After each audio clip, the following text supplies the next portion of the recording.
अरे ये तो वही लड़की है, ये अदील के साथ क्यों घूम रही है?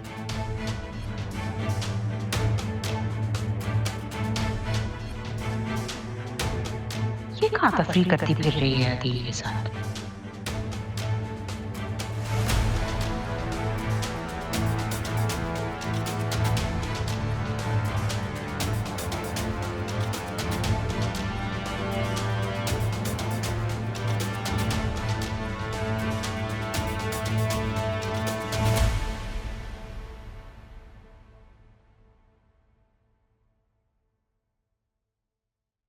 अस्सलाम वालेकुम। वालेकुम सलाम। बात हुई छोटे साहब से? हाँ, उन्होंने कहा है कि मेरी ड्यूटी पापा के पास लगा देंगे। ये तो बहुत अच्छा हो जाएगा ना।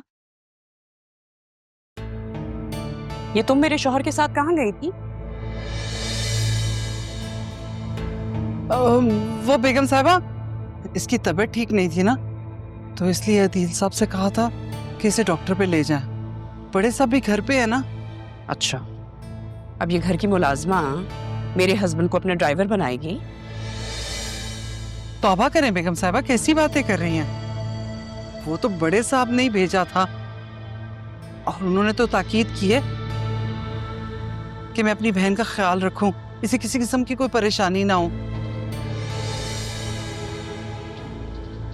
वरना तो आप जानती है ना, बड़े साहब कितनी जल्दी गुस्सा हो जाते हैं।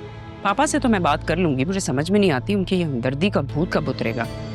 और तुम्हें गलती से अगर मेरे ससुर ने कह ही दिया था तो पीछे बैठ जाती। गाड़ी में आगे बैठने की क्या जरूरत थी? आप ही ने तो कहा था कि वो ड्राइवर नहीं है, अगर पीछे बैठती तो। बेगम साहबा, ये आप ही की तो नरम दिली है जो आप अपने नौकरों का इतना ख्याल रखती हैं। और बड़े साहब भी देखिए कितने नेक हैं, तभी तो मेरी बहन का बहुत ख्याल रखते हैं। और रही बात छोटे साहब की, वो तो इसे अपनी बहन मानते हैं। अच्छा बस बस, तुम ये अपनी हमदर्दी जो है ना, इसको अपने पास रखा करो, और खास तौर पर तुम कंट्रोल करो अपने आप को। अगर कहीं आना जाना करना होता है तो तुम्हें अदील को डिस्टर्ब करने की कोई जरूरत नहीं है। इनका बेटा है ना अरमान, वो किस लिए? जहां जाना हो उसके साथ जाओ। छोटे साहब मेरे छोटे भाई जैसे। ठीक है, लेकिन आइंदा ख्याल करना।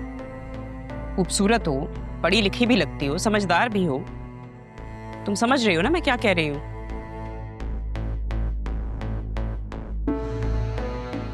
अब खड़ी क्यों हो? सारा दिन अगर कमरे में रहोगी तो जाहिर सी बात है बीमारी होगी। हाथ पैर हिलाओ, काम करो इनके साथ। और ये इन्हें तो अब तुमसे कोई फुर्सत ही नहीं है। जो भी लोगों की चुगलियां करनी होती है ना, इस किचन में किया करो।